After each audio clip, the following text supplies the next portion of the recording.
It is finally here, the game.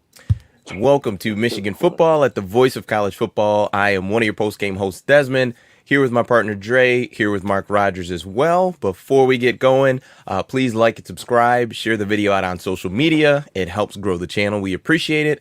Also, join Mark's Discord on the main channel, the Voice of College Football, where you can talk not only college football, but NFL football 24/7.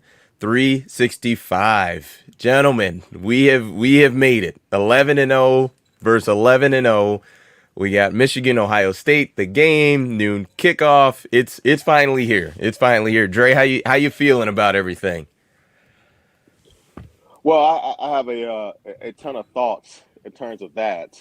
But overall, it's exciting. I'm very excited for the game. Um, I feel that Michigan has a pretty good shot, a decent shot to get the win, albeit they have to definitely clean some things up from last week. And, just excited to get to Saturday for sure. Nice. Mark, how we doing? Doing well. And it was fun to see you guys having a good time at the Michigan game last week. That was really cool. And before we get fully deep into Ohio State and Michigan, just wanted, since Des and I got a chance to talk about it a little bit, Dre, I wanted to hear from you. And I know you guys talked about it after the game and did the post game and everything, but it was great to see you guys at a Michigan game, and turned out to be a really good game. But Dre, what were your takeaways? Well, from an experience standpoint, I mean, it's an incredible experience going to the big house. It's my second time there. So even as a diehard fan, I have not been there as many times as I should probably be, especially being local, and I got to get better at that. But it was an incredible experience. It never disappoints. Even with it being your team, going to Michigan Stadium and even being part of that fan base is overwhelming. It really is, in terms of the size, and you truly feel the magnitude of that stadium. And I think the only negative that Des will probably agree with was the temperature, as we had to be really bundled up for the game. But it was fun. Now, the game itself was not fun at all. It was very frustrating. It was scary, in terms of Blake Corum leaving the game early, grabbing his knee. And that frustration, and Des can vouch for this, was shared by a lot of Michigan fans in that stadium. I mean, a lot of fans, not just myself, were booing that Michigan offense, both execution and especially play calling. And they found themselves in a very, very, uncomfortable situation late in that fourth quarter, where, let's be honest, they needed a little bit of help from Illinois and maybe a couple of favorable calls to go their way to pull it off. And they still did. And they got the win, and we're still here, 11-0, 11-0. But it was definitely way too close for my liking. Yeah, I think one of the things that stood out to me pretty early on was, as far as the experience, is just it's second to none as far as going to the big house. They do a really good job of just the atmosphere is really good. I mean, we had police officers who were kind of manning the crosswalks on the loudspeaker, kind of teasing and throwing jabs at Illinois, kind of before game and post game too. So it was really cool, and just to see the amount of people just all in just maize and blue, and then also whatever kind of Carhartt warm cold gear that they had as well. It's a cool experience. This was also my second time going as well.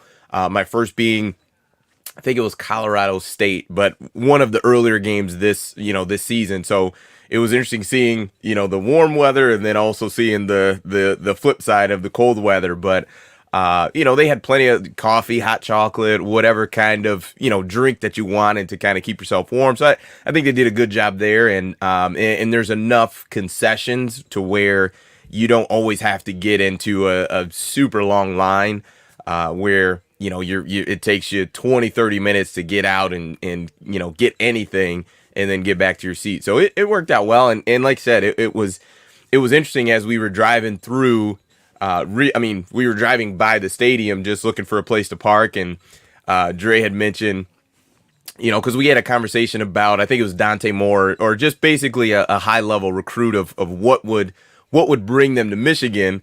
And in the conversation, Dre's like, we'll set this aside, but as far as like the offense and the play call and so on and so forth, and I was like, but it's all part of it. This is all part of the recipe, and this is a big deal. Like, even if you're someone that you feel Michigan is whatever 2 or 3 on your personal list as a high school recruit, seeing this is definitely will have an impact. It may not be the reason you come, but it really is a cool atmosphere. I think Michigan does a terrific job of just the atmosphere, the energy.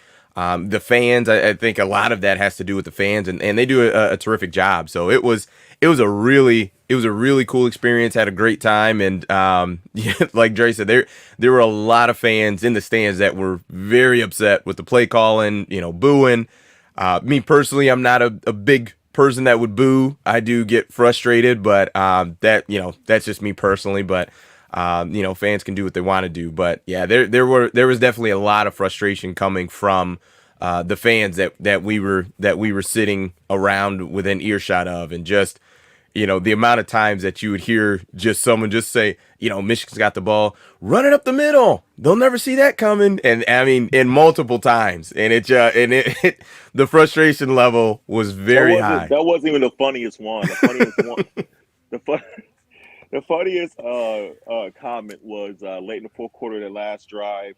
It was the broken play where clearly there was some miscommunication between JJ and his receivers, and JJ he took the snap, he almost threw like a pass that was like an out, like it was an out. I think route. JJ threw a hitch route. The receiver ran a go route. A go route. Yeah, and it was just terrible looking. And the guy behind us goes, "Great call, great call."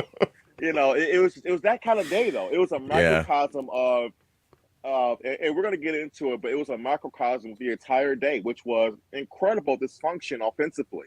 And of course, Blake Corum getting hurt the way he did, and that would have an impact on any offense, especially with the type of usage rate he has. But they went from being functional to dysfunctional. It wasn't like a step back. It was like a collapse in terms of their offense, right? They really couldn't get anything going. And the passing game was just a mess on all fronts, right? JJ was inaccurate at times. Even the times he was accurate with the football, his receivers were dropping the ball. It was just like, you wouldn't think for the third-ranked team in the country, the 12th game of the year, 11th game of the year, that it should look like that. And that the way that the defense overall played a very good game. It was the offense and their ineptitude that kept Illinois around. Their only really good, successful drive that the Michigan offense had all day was the very first drive. Other than that, it was a struggle. And yes, Illinois D statistically was pretty good coming to the game. So, I mean, you knew that there would be a challenge, but that was more than just Illinois resistance. That was Michigan being out of rhythm and being in dysfunction. So, maybe you could chalk it up, to it being a bad day at the office. I mean, if you looked around college football, a lot of the top teams struggled that day. TCU, Ohio State, Tennessee went down. So it was a crazy day, but still, it was not a good pregame to the game this weekend. May sound a little ridiculous, but that game was actually more important in my eyes to Illinois than it was to Michigan, meaning that if Michigan loses that game, Ohio State win the Big Ten championship, there's nothing matters. Right. Yeah, sure. Illinois blew the West. They would have won the West. They're playing Northwestern, who's not beating anyone in the world. They're awful. And Illinois is going to win that game on Saturday, and they gave up the West. They could have pulled off that upset. I thought they had blown the West the week before, but then I see them play Michigan. I thought they were going to lose that game by 3 touchdowns. And once they started to play well and get some mojo in the second half, and I thought, they can secure the West. They can get control back of the West. But with that last second field goal, that went their hopes of getting to the Big Ten. Most likely, they need Purdue and Iowa to lose, so they're probably done. But it was a much closer game. So let me ask you guys this, because I came on at halftime. I jumped on live because of just gotten a really good response going on live during certain games. And then obviously on top of that, Blake Corum was hobbling to the locker room. So I thought, okay, I'm going to jump on live. Michigan fans, I'm not talking about like one crazy Michigan fan or two. I'm talking about dozens were like ready to jump off a bridge. Like, the season's over. I'm not even watching next week. Like, Oh those wow. comments were just streaming through. And I'm like, calm down. Like, I can only imagine, what was the building like?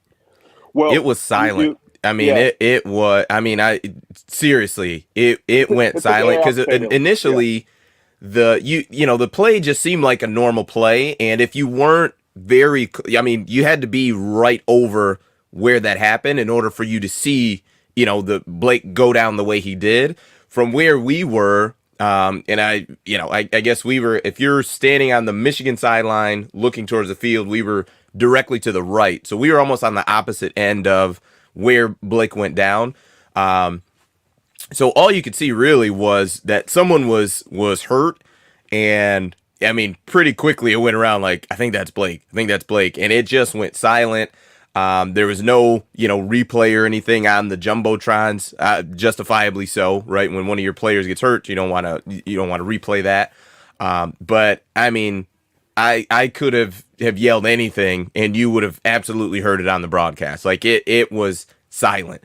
So that was, it was, yeah, it was definitely a tone changer. I mean, the whole, just the energy in Michigan Stadium flipped on its head.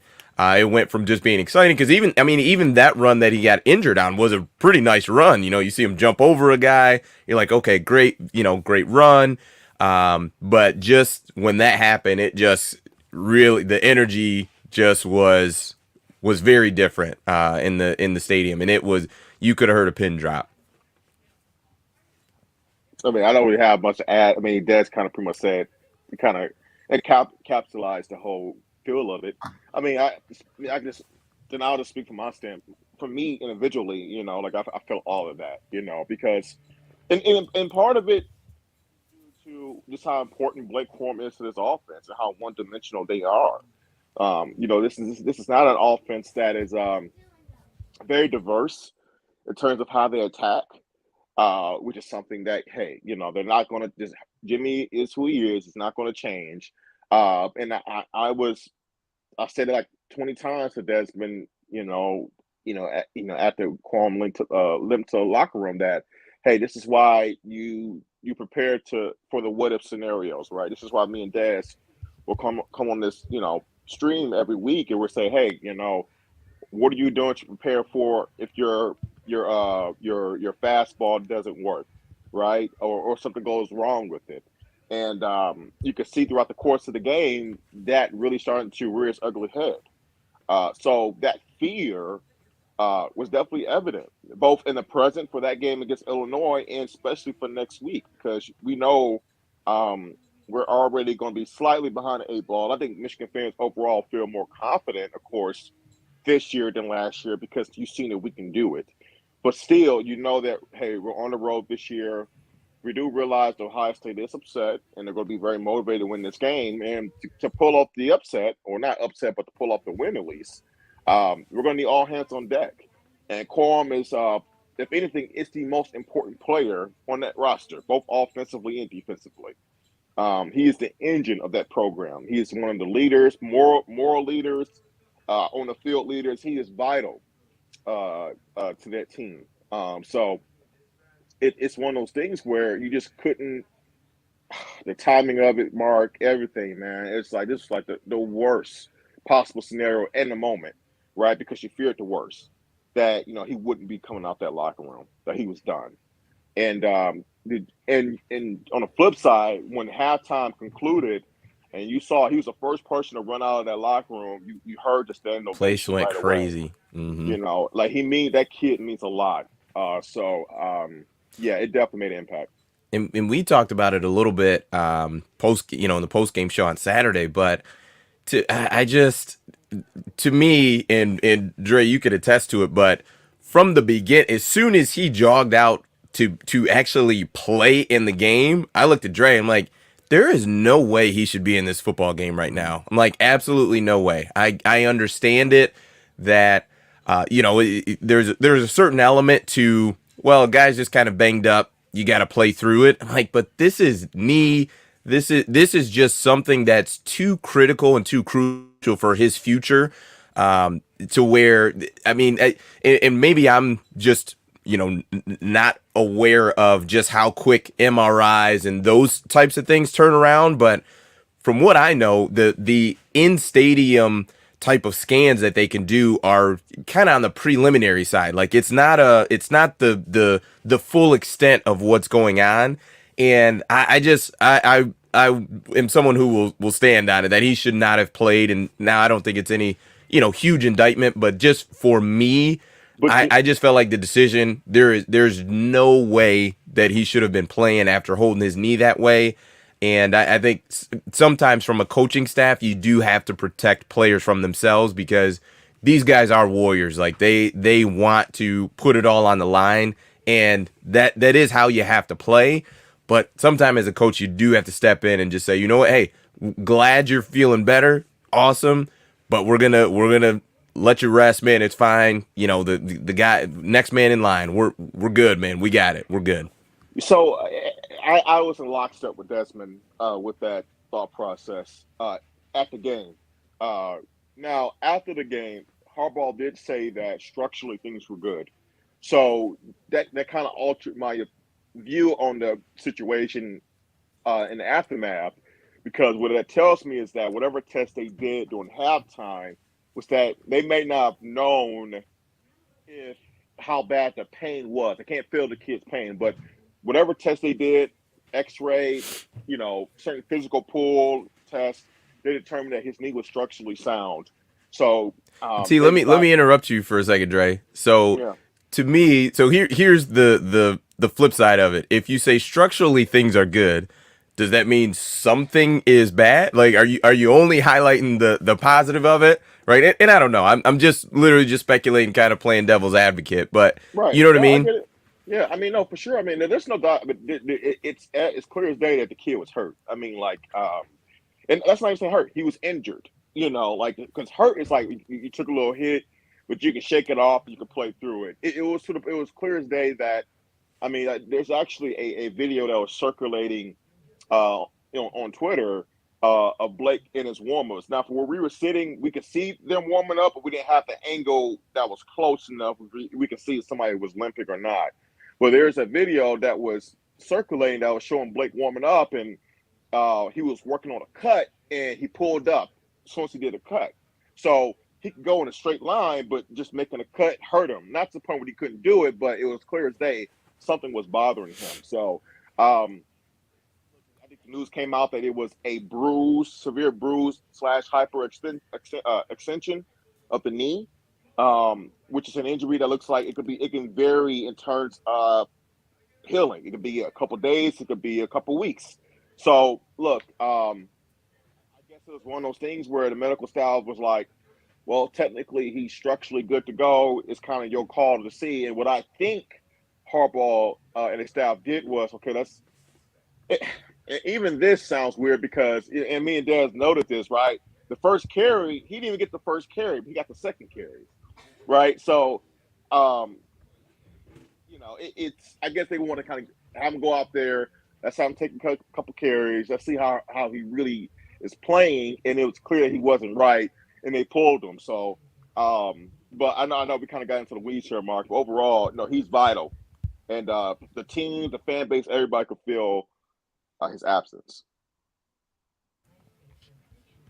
Yeah, it'll be interesting. It sounds like all reports are that he's gonna suit up Saturday and he'll play, which I don't expect anything less.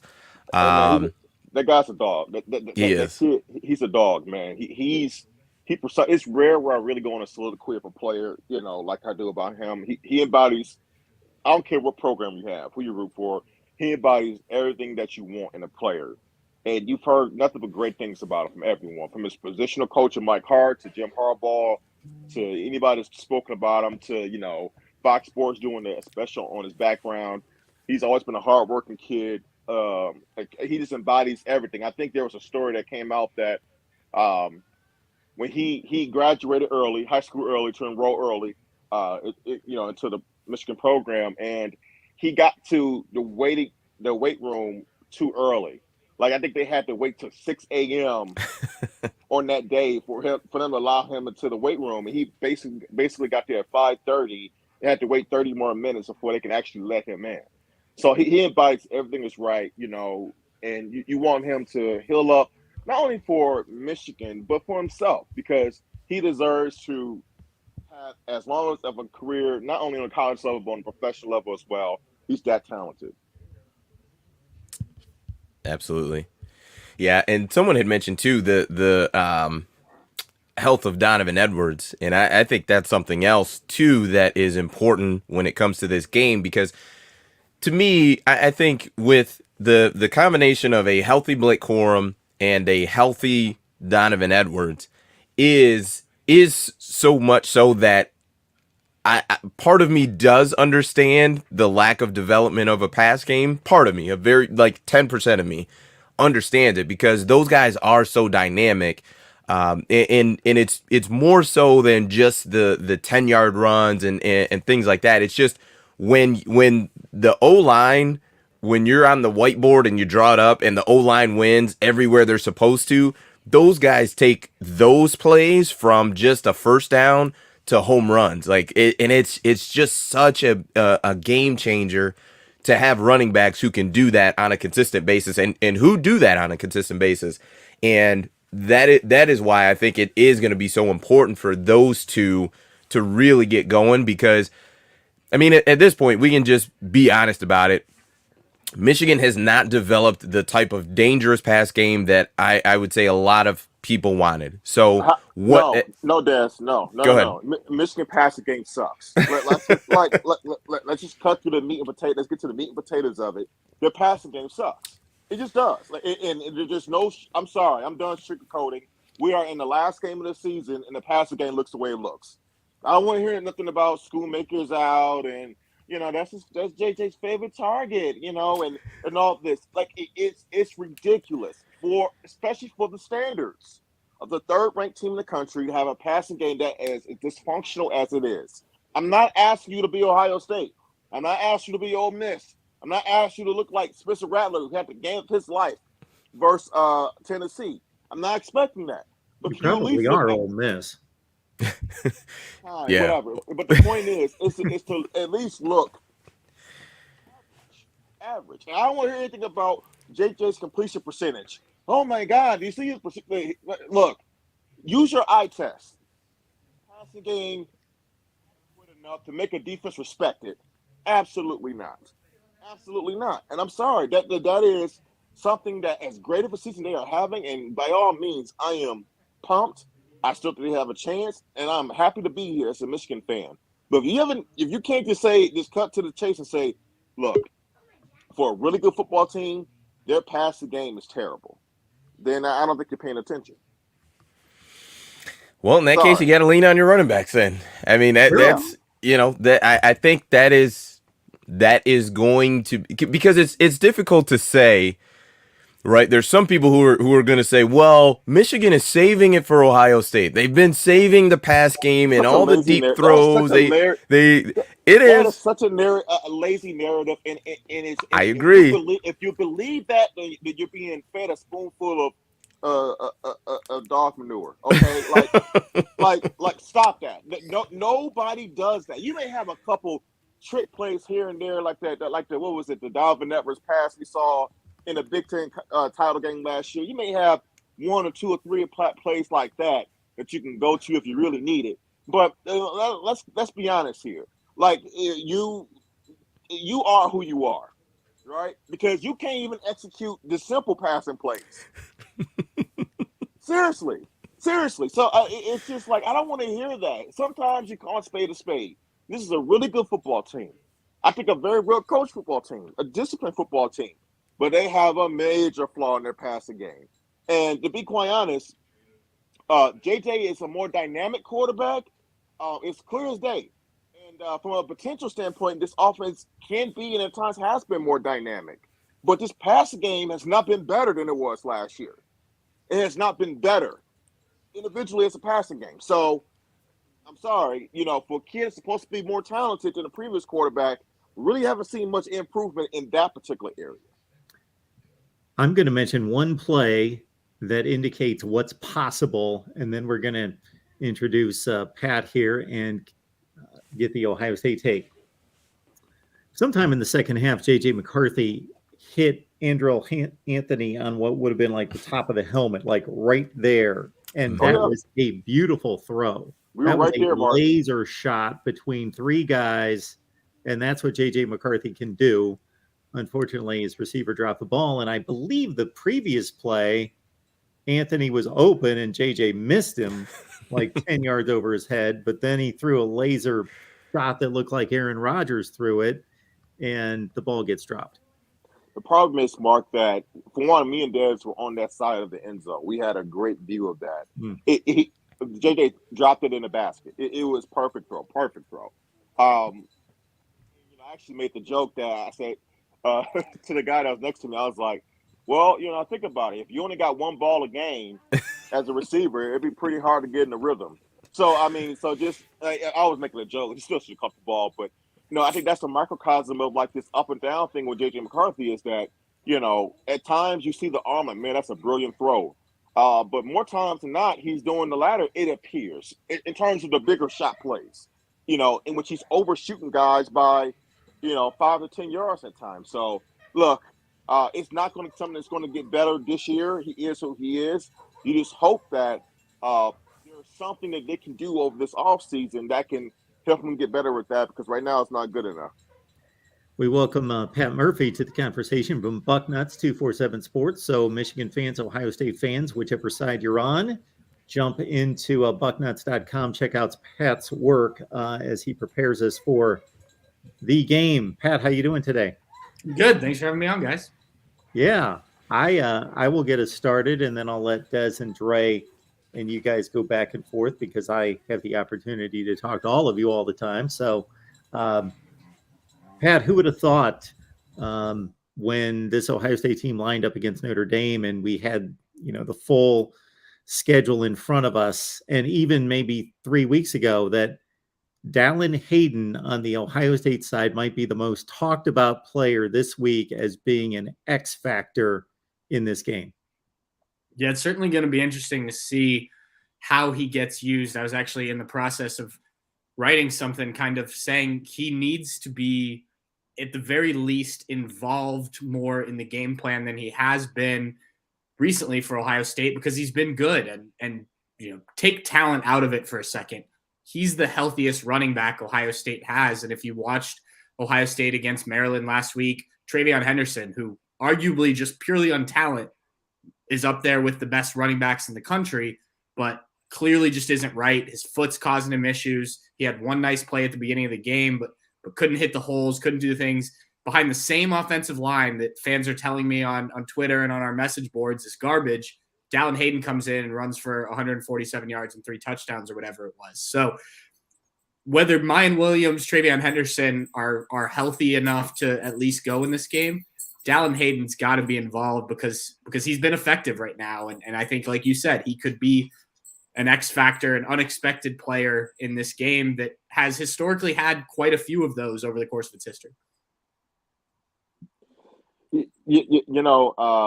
Pat, to be quite honest with you, that's been, from the other side, looking from the other side, that seems to be like a pitfall for the Ohio State offense. It's just not able to establish, especially for the type of running back room they have, to establish a consistent rushing attack. To the point where some fans, ironically last year, wanted Ryan Day to run the football more, thought he got a little bit too in love with the pass, that at times they wanted him to ditch the run altogether because it was just so ineffective. And I will say that I think the best way for Ohio State to exploit this Michigan defense is by utilizing the pass. Especially with their receivers. I mean, I think our corners are solid. G. Turner, solid. R.J. Moulton. And Will Johnson's a very talented kid, but he's still young. But we have some really good interior defensive linemen. I'm kind of curious from your side. Have you guys noticed the emergence of a Mason Graham, who's I believe a true freshman, and also of course Monty Smith, who's our senior leader? Yeah, absolutely.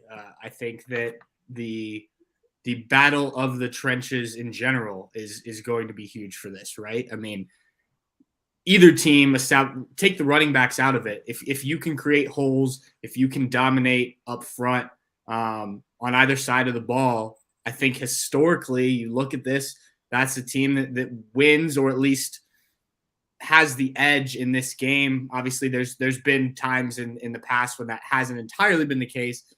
But yeah, if either of these teams can establish that advantage, I think it's huge. I was talking earlier on the podcast I do just about, which team can get something going early. And I think in this game, it's almost always about that run game and just the battles up front. We'll see what the weather is and things like that. But this is November Big Ten football, right? This is what we all enjoy watching. We grew up enjoy watching. This isn't necessarily about spreading them out and throwing it 50 some times. It comes down to the battles down there. And I think that's huge to your point. That whoever it is, whoever on either side gets the advantage is going to be big. Pat, excuse me. Any update on Jackson Smith and Jigba? This was a young man who we all know, Rose Bowl records just tore it up. And I think everyone assumed that he was going to be by far the best receiver in the Big Ten and potentially in the country. And he had I believe a hamstring injury early on in the season and just hasn't seemed to be able to get over that injury. Had a couple plays in a couple games and then, it seemed to re-aggravate it. Can you give us an update on him, or should we expect to see him? Should we not? Is it going to be a game time decision? Like what have you been hearing regarding that? I wouldn't expect to see him in this game. I think if he does play again this year and probably for Ohio State, it would be if the Buckeyes make the college football playoff. Look, it's as you mentioned, a hamstring injury, which those are always tricky. He got hurt in the first half of the Notre Dame game. He came back a few games later, thought he was good to go, re-injured it, took some more time off, came back again against Iowa, was actually playing all right. The numbers don't show that, but in terms of he looked like Jackson running his routes and things like that. But then just one play, kind of a deep route over the middle, and he just immediately pulled up, and you could tell it wasn't right. And Ohio State even kind of denied that it was an injury. It's very clear to anyone who was watching the play that he definitely got hurt. They tried to be, it was a pitch count, and yeah, that was not the case. So he went to see Dr. James Andrews to get kind of a second opinion a few weeks ago. He's kind of been in and out with the team, from my understanding, not at practice much as he tries to rehab this. But no, I wouldn't expect him to be involved in this game. And, honestly, at this point in the season, yeah, he could certainly add something to this Buckeye offense, as you mentioned, how good he is. But they've been in kind of a routine, a rhythm in terms of this passing attack. Now, it hasn't been as good the last couple weeks in terms of completion percentage and some things like that. But I think they've found kind of what they can do with this group. If you add Jackson back, you're definitely going to take that because, again, he's that talented. But I do think it changes things a little bit. And in the middle of preparing for a game like this, unless you've been planning for him to jump back in, which I don't think they have because of the nature of this injury. And like I mentioned, he hasn't been with the team the whole time. I think it could complicate things a little bit. That's why I think if he's healthy, it would be when you have a month or so to kind of work him back into the offense. That is so odd to have essentially a hamstring injury. Essentially eat up your entire season. Yeah. That is But they're tricky injuries though, and just like hamstrings, groins, like there are injuries that can be re-aggravated that take a long time. Now I don't have the medical staffing of a Ohio State football player. No. But I pulled my groin pretty good I know Oh somebody. God, I'm just saying, that's for like, another podcast. Yeah, that's for I another know. stream. No, I'm just, we don't have to go into the back end of that story, but it's just like from getting the medical information, talking to doctors about the nature of those injuries, hamstring and groins, they're so tricky to recover from, and it doesn't take much to re-aggravate it, even when you think you're on the right path to recovery. So, I'm not as shocked. But one thing I'm really curious to get your thoughts on, Pat, is that I think that we're going to know pretty much by the end of the first quarter who's probably going to win this football game. Because I tell you this, the way that Michigan flipped this rivalry, at least for 1 year last year, was that I thought that they were clearly the more physical football team last year, more physical, and they asserted that from the first quarter on. I would never forget the moment that I knew that we were going to win the game last year. I believe we scored a touchdown. Probably was Hassan Haskins because he had 5. And there was an image of, I don't know, was it Hickman for Ohio State? One of your defensive backs was jawing with our offensive lineman, and it was like 3 or 4 of them. It felt like right in front of him, kind of like getting in his face. And I didn't see any Ohio State guys have his back. I don't know if you guys recall this, but it was kind of like some drawing going back and forth. And you just felt like Michigan were the bullies, in that game. And, I'll tell you one thing. If I see Ohio State come out in that first quarter and I can see the fire, I can see a different level of physicality in terms of fitting, they're finishing their blocks on offense, they're shedding our blocks on defense. I'm going to have a very, very nervous feeling for the course of that game. How do you kind of view uh, the impact of physicality in terms of the final result? I think it'll be very big. I think, what we just were talking about a few minutes ago, that in the trenches kind of starts there and spreads to the rest of the team. Toughness is something that was questioned after Ohio State lost last year. And they've been talking for almost 365 days now about, okay, we're building a tougher team. We've done this, that, and the other thing to be a tougher group and, to kind of get back to where Ohio State was. And I don't know if we have a good barometer for that, just because you look at the schedule, this was the game that it was going to matter. Notre Dame, we thought maybe we were getting a sense of that, but you look at what Notre Dame did after that, and it took a while for Notre Dame to find itself. So I'm not sure that was a good sense. Wisconsin, Iowa, so I don't know if we know for sure until they get on the field. And I think the example you used is a good one in the sense of like guys have to defend each other, not just in trash talk, but just in that physicality, putting the hits on guys offensively, defensively, whatever it may be. And honestly, and I wrote about this after the game a year ago, I think, Ohio State had won 9 straight for 10 straight years. I think they started to get a little bit complacent in this rivalry. I honestly do. And I think Ryan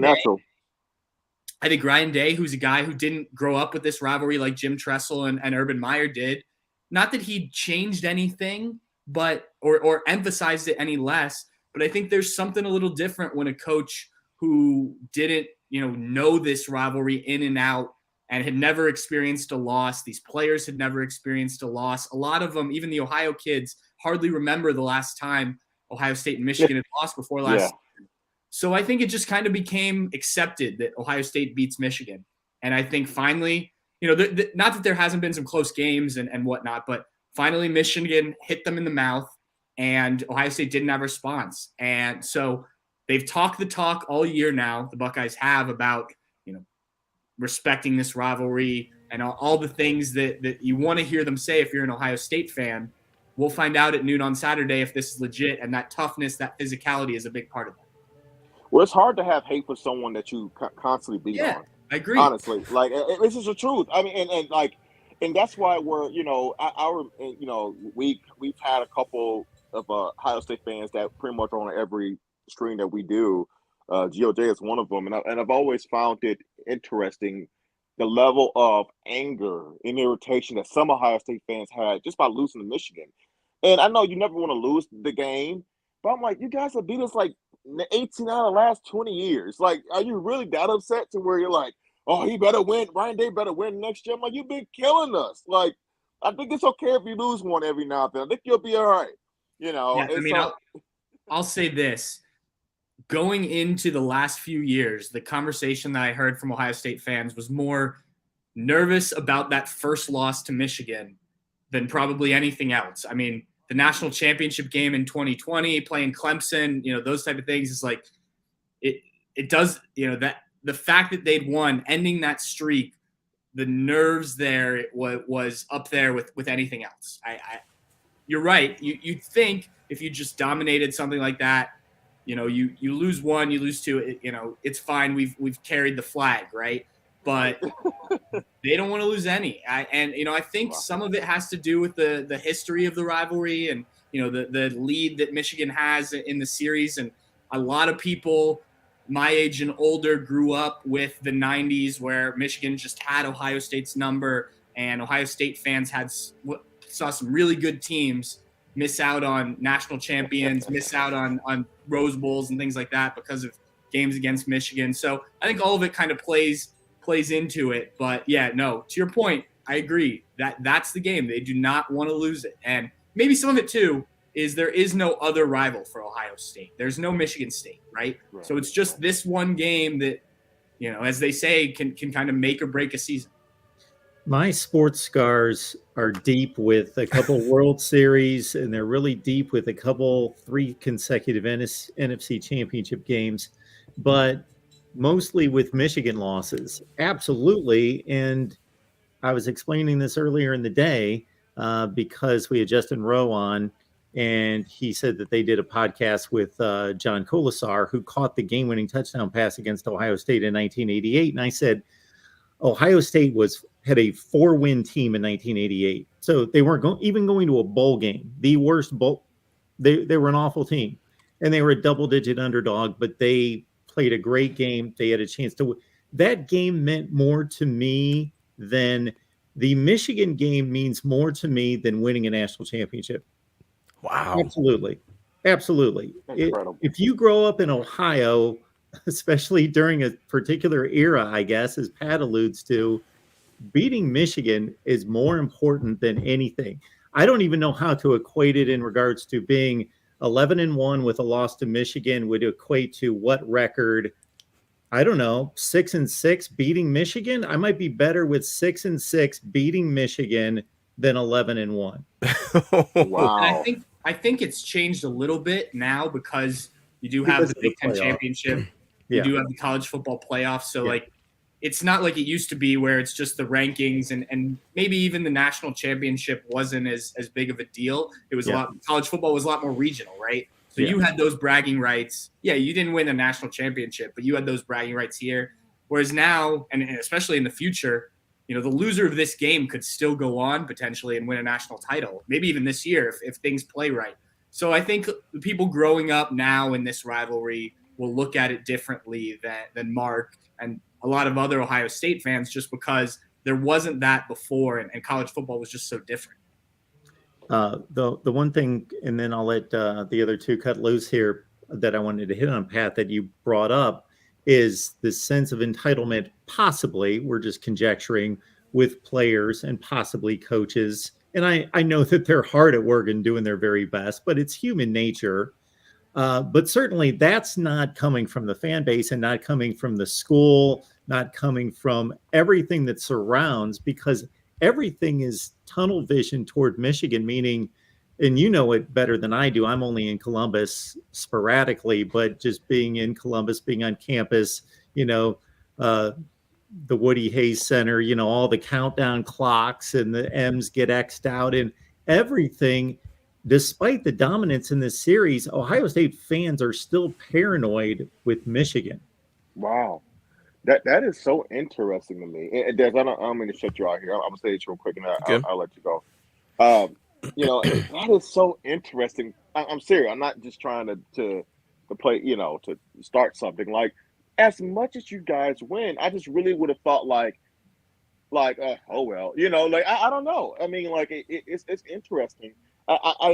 Wow. Well, the thing is you can't get to 2 in a row if you don't get to 1, right? So and like I do understand what you're saying, Dre, but essentially, I think to me here's how what I think about it, and maybe I'm wrong, but had the game last year been just Ohio State played poorly and Michigan just played the game of their lives and just won on a last second field goal where it's just like, listen, man, they lucked up, they got us.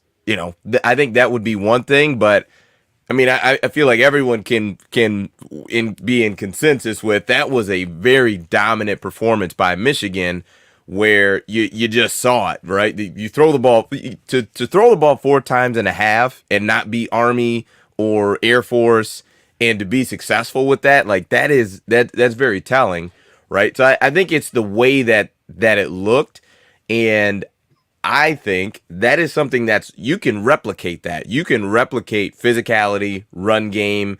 Those are the types of things that you can continue to do again and again and again. Whereas, sometimes with passing offense, a lot needs to go right, right? Your protection needs to go right. Your protection needs to be there, and you also need to be in the right protection as well. Your receivers need to get off of coverage, need to find the zones. Quarterback needs to be on time. So there's a lot of things that need to go well. Whereas in the run game, it's just your 5 guys need to move those 5 or 6, and you need to have a running back who is talented, who can follow the hole, break a tackle, and we're off to the races.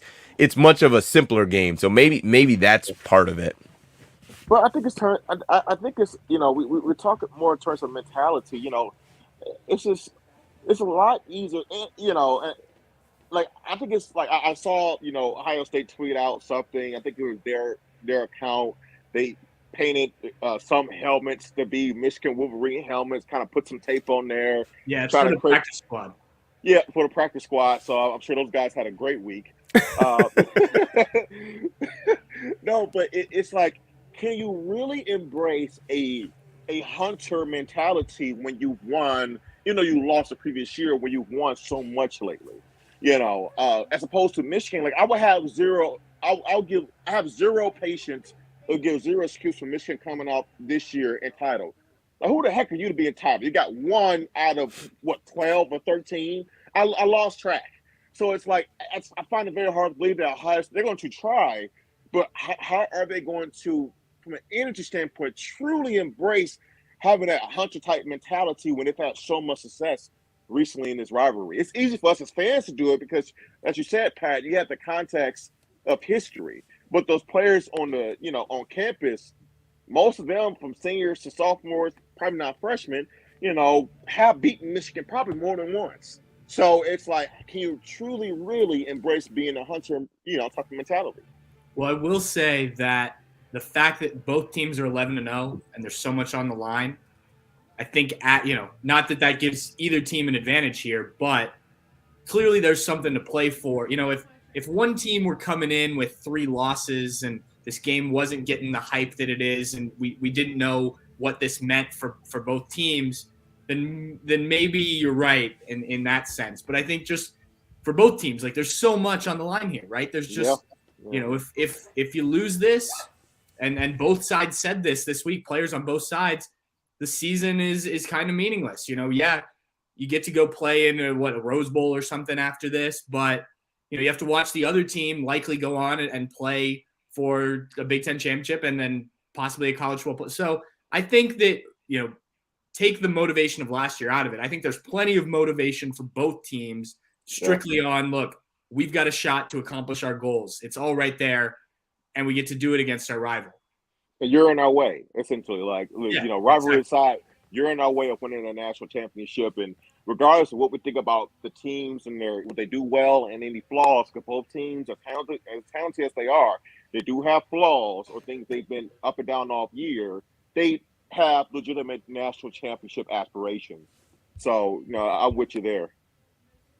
I think when it comes to last year and the offensive performance for Ohio State, I think a lot of people just think that it was, Ohio State just got nothing going offensively, where CJ Stroud actually had numbers wise, he had a pretty good game. I think he was over 400 yards in the game last year. So it's not as if he, had 100 yards passing, but I think looking at last year and especially this year, I think a big key for Ohio State is going to be their run game. Like, will they be able to sustain some drives? Will they be, because I think Michigan does have a really good offense, or I'm sorry, defense, like really good defense.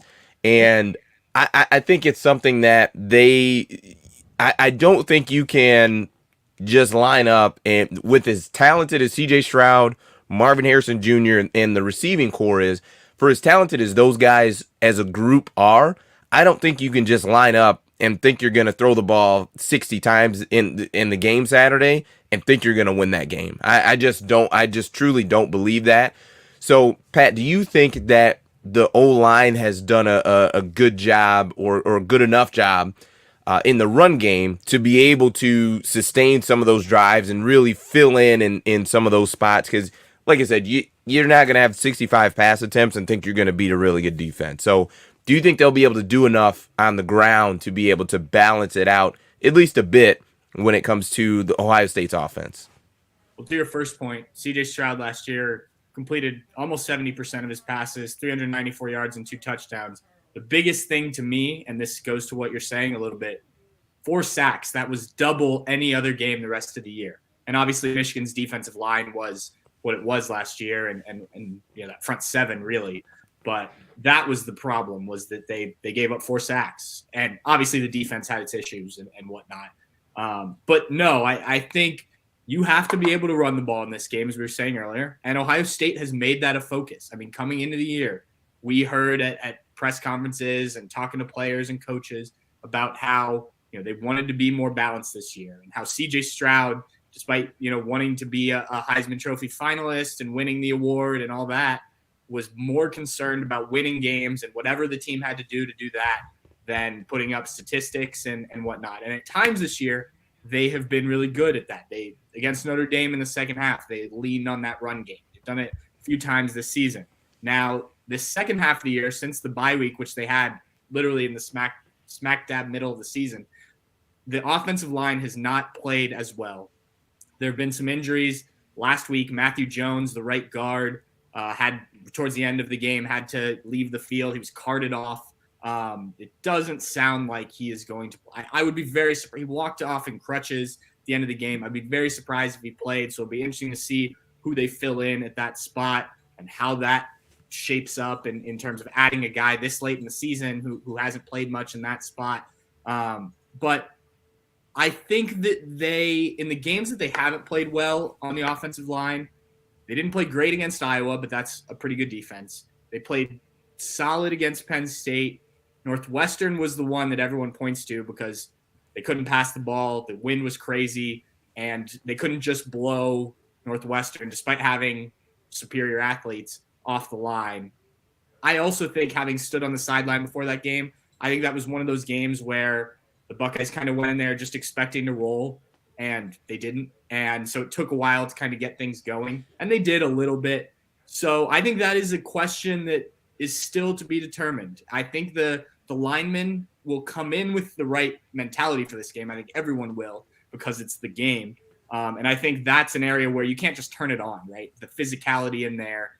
If you're a receiver, you can get a couple catches, a running back get a couple carries and kind of get going. I think it's much harder to do on the offensive line. I don't think that will be a problem, but I don't have a good answer in terms of if they will have that. They have at times. It just hasn't been completely consistent this year. Okay. I was going to say with I don't know if you have predictions on your, on Bucknuts 247, but if you had to lean away, and I'm not asking you to give a prediction, but if you had to lean away, is there, would you lean Ohio State? Would you lean Michigan coming into the game this weekend?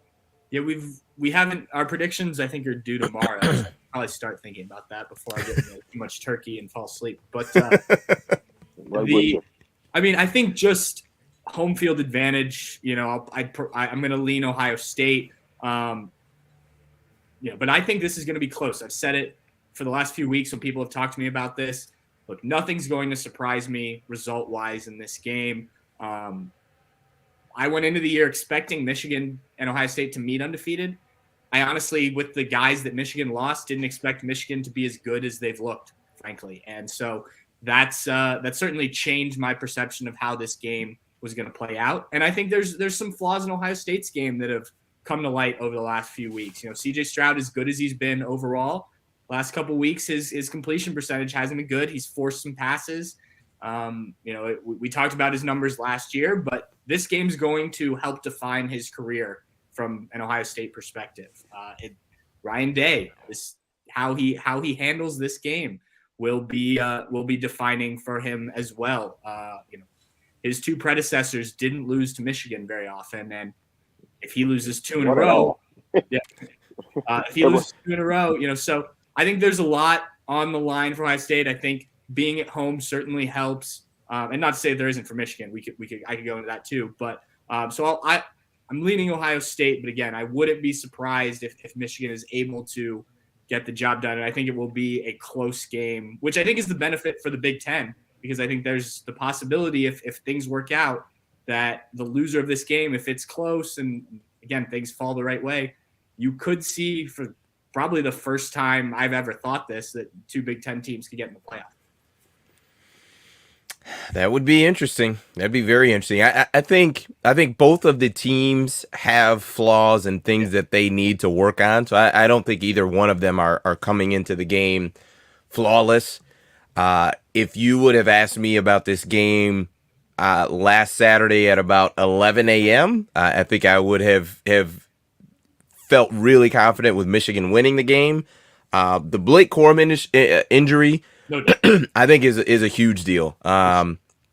It's a huge deal. I think, to me, I still am going to lean Michigan. I think I feel good about the run game, and I think that's what the run game, and then also they just play complementary football, right? So the time of possession, keeping your defense fresh, and their defense is pretty good as well. I don't know the status on Mike Morris, but you still have guys with, Mason Graham has been. I mean, the guy plays like he's a junior, a senior in college, and he's a true freshman. Oki's been terrific, and I think just the defense plays well as a whole. And I think the run game, I think for Michigan is going to, I think, do enough. And ideally, it's going to be JJ actually adding to the run game, because I mean it just is what it is. The pass game's not going to win Michigan the game on Saturday. So I think it'll be the run game coupled with, and JJ adding to the run game, and then Michigan's defense, I think, will be able to do enough. But I think it'll be a really close game. I think it'll be a close game. Wow, Daz, look at you kissing up to my fan base. I appreciate that. No, I know it's what you really believe.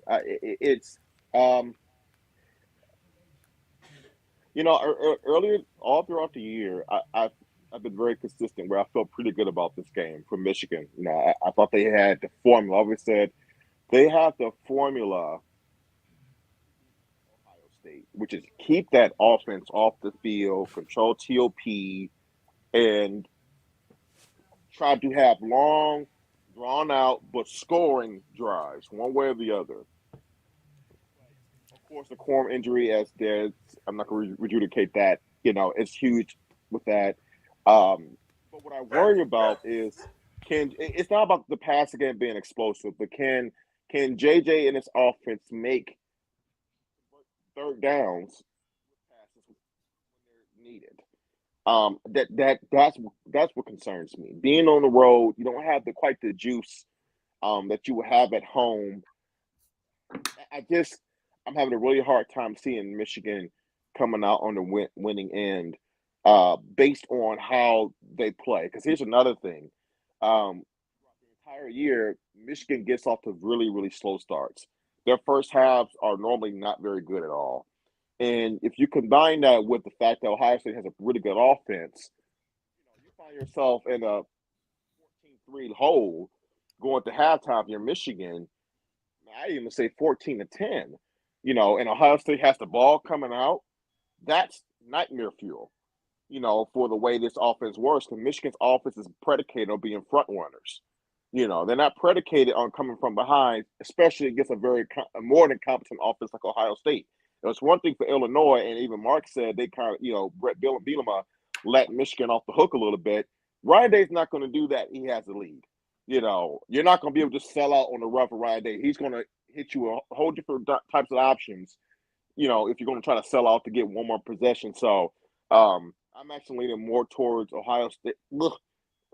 Ohio State to win this football game, albeit I think it will be a really tight game, entertaining game, but I just don't know if Michigan has the health to get it done.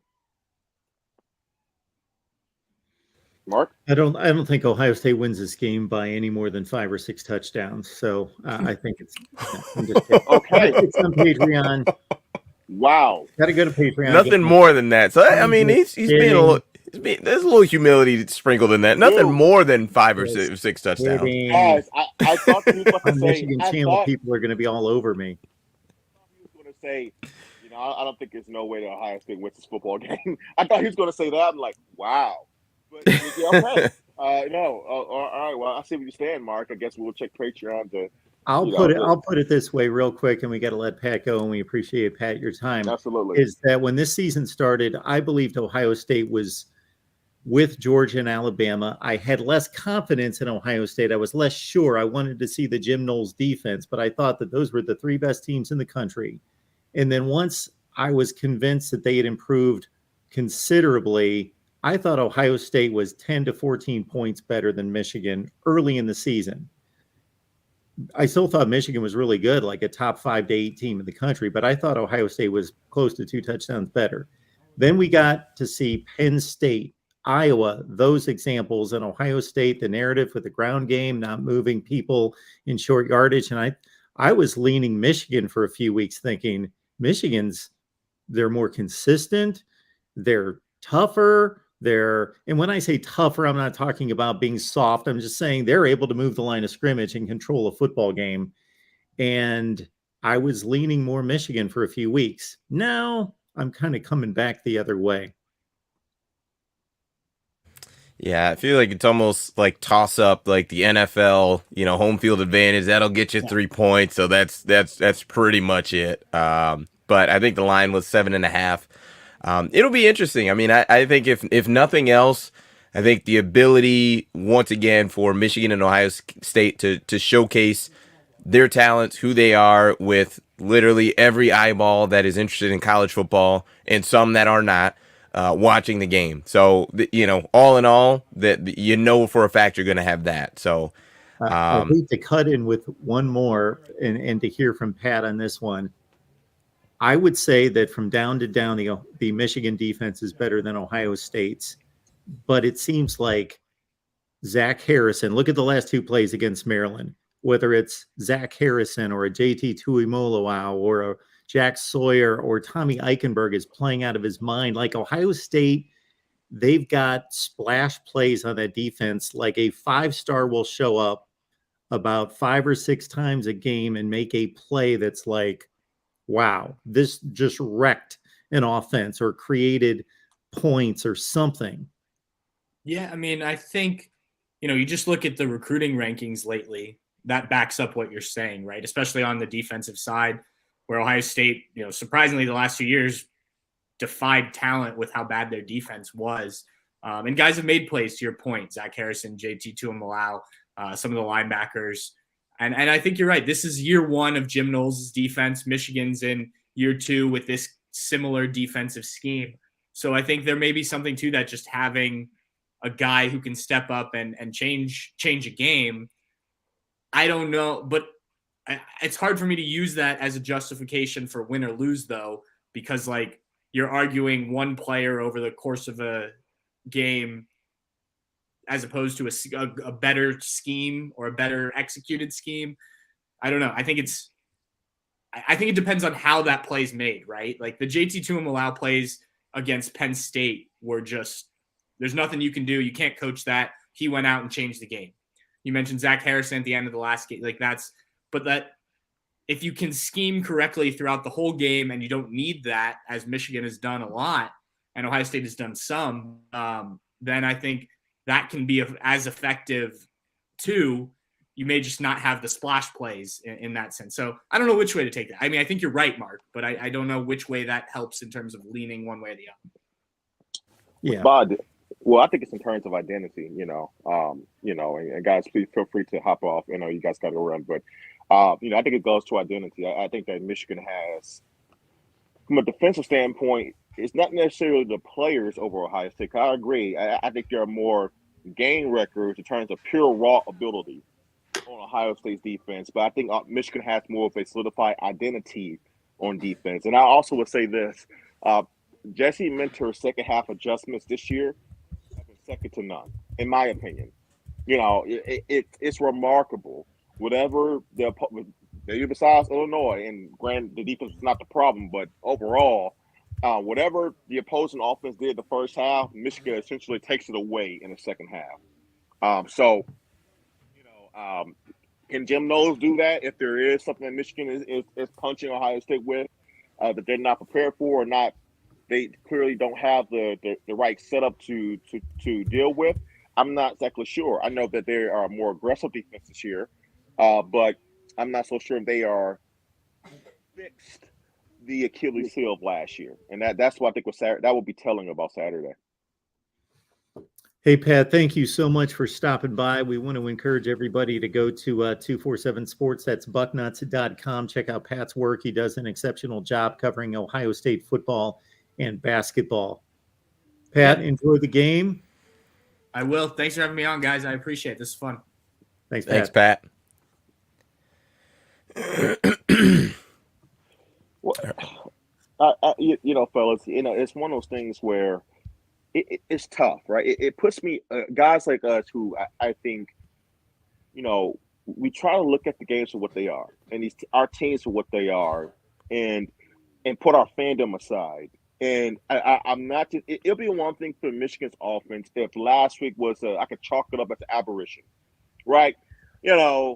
Cold day, game before Ohio State, trap game, maybe guys looking ahead a little bit, and that's why they came out so lethargic, especially with the passing game. But that it's really been, I said it today at the game, this has been a trend for Michigan all year. Being very one-dimensional, being very fortunate that they have probably the best running back tandem in the country. Definitely one of the best running backs in the country in Blake Corum. But man, I just don't have the confidence that all of a sudden that J.J. McCarthy is going to flip the switch. And I won't say win us a football game. That's unrealistic to ask of him. I really do, especially due to what he's been asked to do for this offense. That's just not his role in this offense.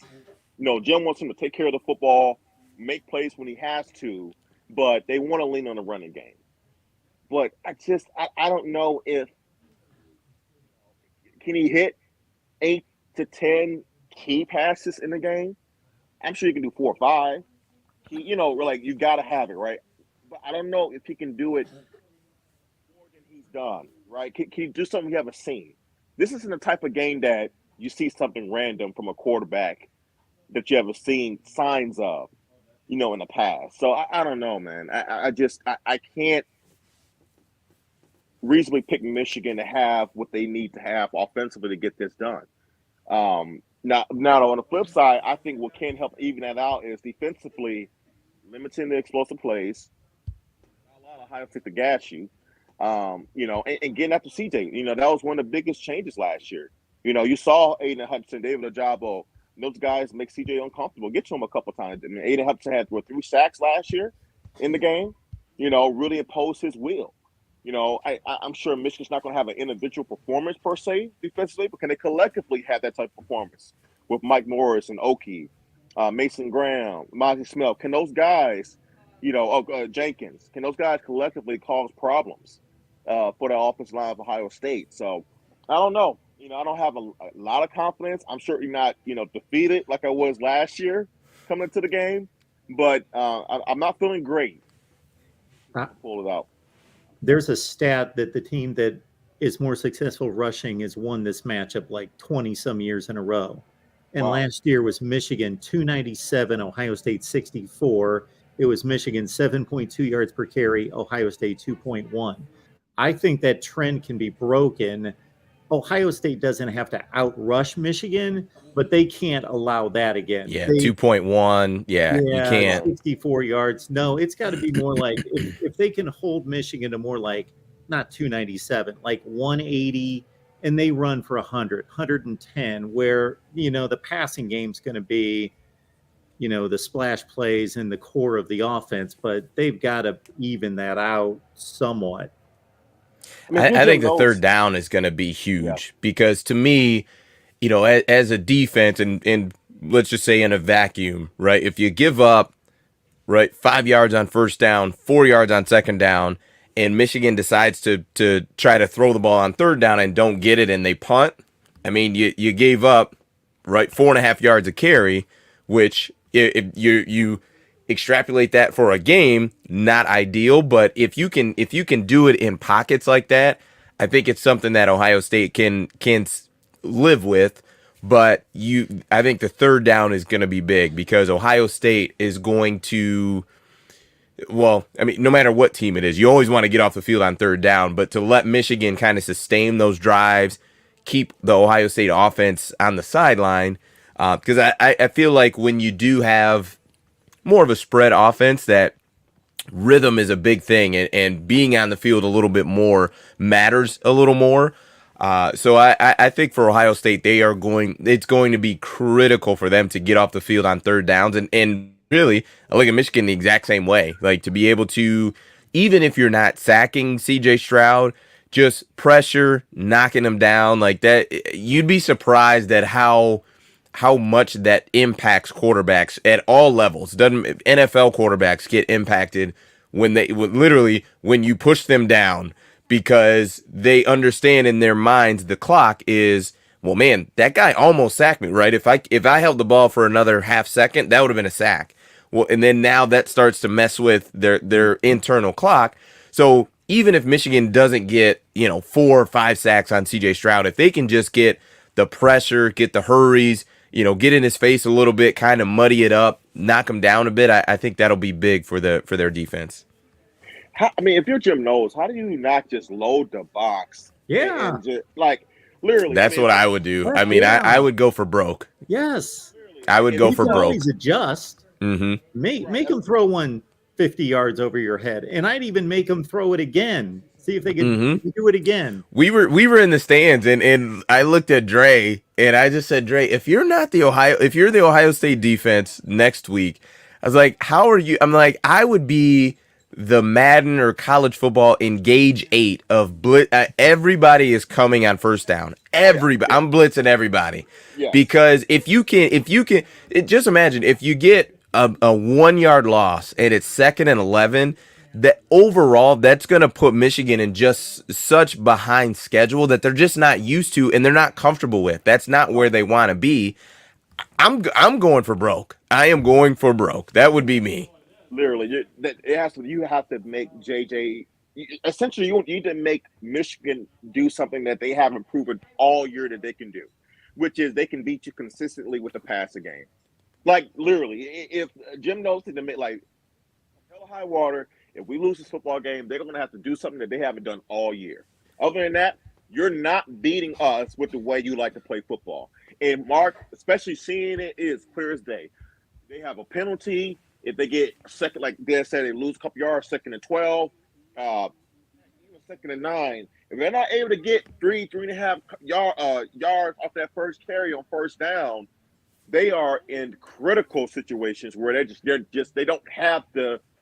It seems like the personnel, even I think that's a lie, they don't have the personnel nor the play calling where you feel comfortable saying, okay, well, we can go to this play and find somebody open.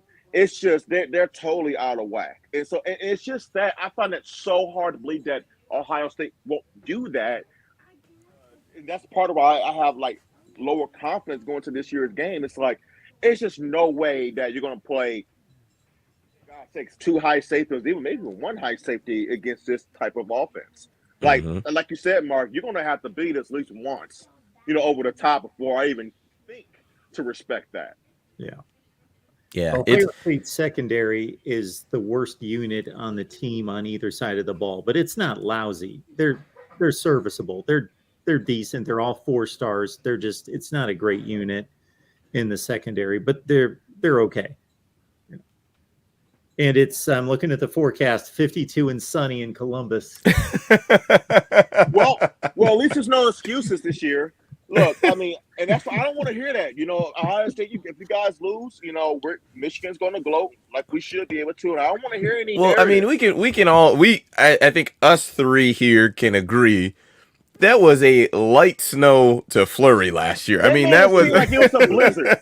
That was not a blizzard, right? That was not a blizzard. You would have thought we was in Buffalo. Do you guys agree with this? There's a difference between excuses and factors. I will say that, just like Des said it a few minutes ago, there's a difference between all the coordination that's involved in the passing game, between the line, the quarterback, the ball's slick, it's windy, the receivers have to catch a wet ball, all those things, whether it's snow or rain, that work against a passing game versus a running game. Here, Blake, we're throwing it right in your gut. Go. So for me, it's football. You're outside, deal with it. Don't build a passing happy offense in Columbus, Ohio, and in the Big Ten. That's no excuse for losing a football game. You play outside. But we can talk about it as a factor. Weather will affect Ohio State's offense more than Michigan's. It's just, it's now how much, I don't know, but it just obviously will.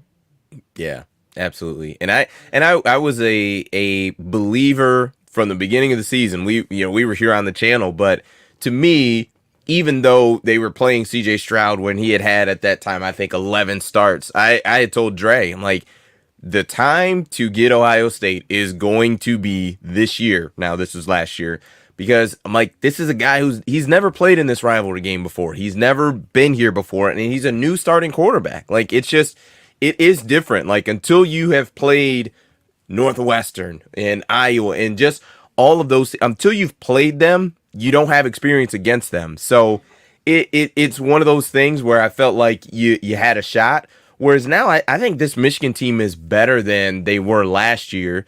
So now I think CJ Stroud will play a bit better than he did last year. But like Pat showed, I mean, he had a heck of a stat line, 70%, almost 400 yards. So it's not as if he had a slouch of a game. But sometimes too, I haven't looked at the 4 sacks that he took. I know the Michigan D-line played well, but could you look at some of those sacks and say, man, 2 of those sacks were on you, CJ. You got to get the ball out, hit the check down, so on and so forth. So that is still a portion of the playing the quarterback position, is things like that, getting the ball out, understanding, okay, based on if we get this coverage, we're just gonna lose. You got to find the check down right away. Like, that's part of it. So I wonder how well CJ will play, not only with the completions, but also some of the things that gets attributed to the O-line, like sacks, right? Would he take 1 or 2 that are just killers, where you look at it, whether it's, man, you took the sack, we're out of field goal range now, or you took the sack, we had a check down. You've got to know those types of situations. So it'll be interesting. I'm not quite sure. Or the intentional grounding like he had against Maryland. Like those are some of those heady situations that, you have to be aware of. And, I think it would be in the best benefit for both teams. And we can react, not being on the teams a certain way, but I think it would be in the benefit of both teams not to overreact to how the opposing team played the previous week. They both honestly had bad games in general, a little bit off their game. For a multitude of reasons. Health, obviously, for both was a huge factor. Also, just just a little bit, maybe a little bit of complacency because of what was the game of the following week. But I just think it's one of those things where also, I'm also leaving room for, and it's true, it is the game, and we see things that sometimes don't make a lot of sense or that we didn't quite expect. yes, Michigan lost this particular game, but I always go back to 2013. You know, when Devin Garner looked like played the game of his life. You know, that was the 42-41 game where Brady Hoke goes for the 2-point conversion at the end. I think Ohio State's undefeated. This is Urban Meyer's first year, if I'm not mistaken. And Michigan had them dead to rights, and they couldn't get the 2-point conversion to essentially win the football game. So you just never know. Man, I just can't see like the impossible, right? I just don't see JJ McCarthy going out there. Much as I would love to see that, can we have the Andrew Anthony one game of the year? If it's gonna be in a game, he hasn't had it yet, but can we have This will be a good one. This will be a good one. Can we have an immersive performance this weekend? That'd be great. Oh man! Shout out to Uncle Lou. I think he just dropped us a chat. Good to see you. Hope all is well. And someone mentioned Dre. They said you did not pick who you were at least leaning in the game. I did. I said unfortunately, and I don't want to. I'm going to disappoint some of my fellow Michigan fans. But I'm leaning more towards Ohio State. I just don't know if Michigan is going to be able to win this game because I think it's going to require them to do things that they're uncomfortable with. I think that's the simple way I could put it. I think they're going to have to do things in this game that they're uncomfortable with, that they haven't had to do a lot this season, really, or if all. And I'm just not sure they're built to do that. That's why. I think on paper, hear me clearly now, I think on paper, they have what it takes to win this game. I think there's a formula that could win this game, but based on some of the trends, slow starts in the first half, inability to be consistent with their passing game, I don't know if they're going to be able to get it done. Okay. Your fan base is definitely going to be upset with you with that. Hey, look, they can be, but guess what? If we win, we all going to be jumping and celebrating together. So it's okay. I'm not picking based on what my heart wants. I'm picking based on what my brain thinks. Trust me, my heart wants 49 zip, baby. Beat them Buckeyes in a horseshoe. But, I just don't know if my mind just can't find a route there. You're a true pro, Dre. Thank you. Hey, I try. I will say this, and this extends a couple points that you guys have already made, that when you look at last year's game, Ohio State scored to make it 35-27. It was 4th and 2 down near the goal line, and CJ threw a little dump right over Aiden Hutchinson's head to Travion Henderson to make it 35-27, and there was still like 6 minutes left in the game. And I'm sitting there thinking, and you got to understand, as an Ohio State fan, I expect them to win every game, and I really don't doubt that they're going to win a game, even when they're being outplayed that badly. And I was sitting there thinking, they're going to steal this game, and they don't deserve to win this game, but they're ready to steal this game. They're going to get a stop. They're going to come down and score, send it to OT. But anyway, and of course they didn't because they couldn't stop Michigan. But to follow up on Dez's point about the level of domination, basically, if you look at this game, my goodness, if Ohio State, they basically had 3 players keep them in the game, making hero plays. Basically, Stroud throwing to Olave and Wilson and Jackson Smith and Jigba, and those dudes plucking the ball out of the air, making superhero catches. That's what kept them by a thread in this game. Otherwise, they're getting dominated everywhere else. Blown off the field. Like 3 dudes kept them in the game. And so they got to be a lot better this year. Correct. Well, and I think too, what hurt them was the slow start. Like Michigan, you know what I mean? Like Michigan came out, ran the ball well, and from the beginning offensively played well. Which kind of put Ohio State behind the 8 ball a bit. And yes, they are built to do that, but it's hard to catch up when the other team has these long sustained drives and they're cashing in every time, right? It was touchdown every single time. So that makes it really difficult to try to play catch up when the other team is playing that way. We read all the super chats. So Uncle Lou, so basically I saw the name Jim Cantor and I thought, People expect me to know everything about football. Who is that? He's a football guy, and I don't know who is Jim Cantor. And I Googled him real fast. Oh, yeah, that guy. Okay, got it. Yes, the guy. Well, He will be the difference, according to Uncle Lou.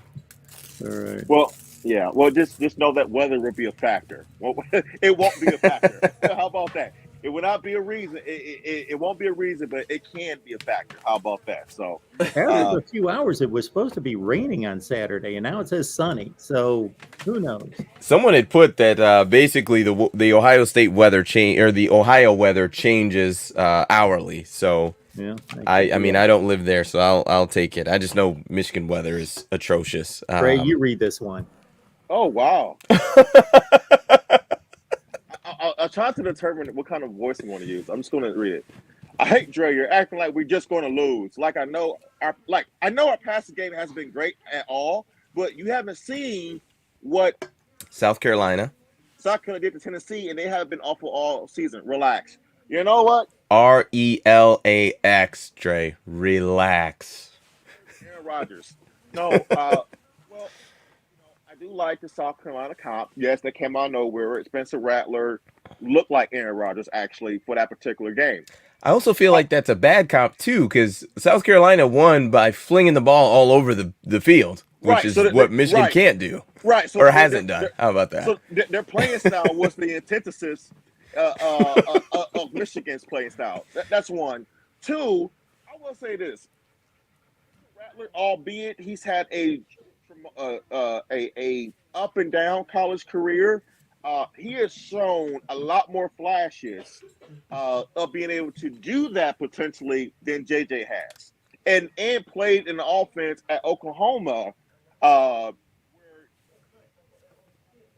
fine-tuned those skill set. Now he's been inconsistent. South Carolina's been inconsistent. That's point well taken there, but I just don't see the potential for that. Teddy Rich, and I don't like to say that, by the way. You do realize, and Des can vouch for me on this, I say that out of anger and irritation. Like, you should have seen me at the game. I was ticked off. Yes. I want them to be different. I want them to look better. I want to feel confident that, look, Harbaugh can have his play style. I'm fine with it. I just want you to be able to have a counter punch if it's not working that particular day, either due to health reasons or the opposing team has a scheme and a strategy that's stopping your fastball, right? But they've shown the inability to do that. So that's why I lean that way. I'm not happy to lean that way, and I'm not going to give my analysis based on hope. I'm going to give it based on what I see. And if I thought there was a path offense to have a day like that, heck, maybe if they showed the ability versus even the Cupcakes to even have play calling, like they could sling the ball across the field, which they still refuse to do, then I would give that to them. But they don't. You know why? Because that's not how Jimmy wants to run his offense. So we're screwed. If we cannot run the football, we don't have a pretty good chance of scoring enough points. We got to basically hope our defense plays the game of their life. Could happen, and by all means, we'll all be jumping for joy when we win the football game. But I'm counting on it, all right? Man, I'm with you. I'm not happy about this. I want to win, but they gotta prove me wrong in terms of the way they can play. I'm sorry, I had to let that out. I appreciate it. I appreciate it. All right, guys. Saturday. Yeah, we're almost there. And everyone here, please give the Detroit Lions some good juju, some good mojo. We need it. We really need it. We need it. Go sit down. Like we need didn't have to bring it up. We didn't want to we need talk it. about tomorrow.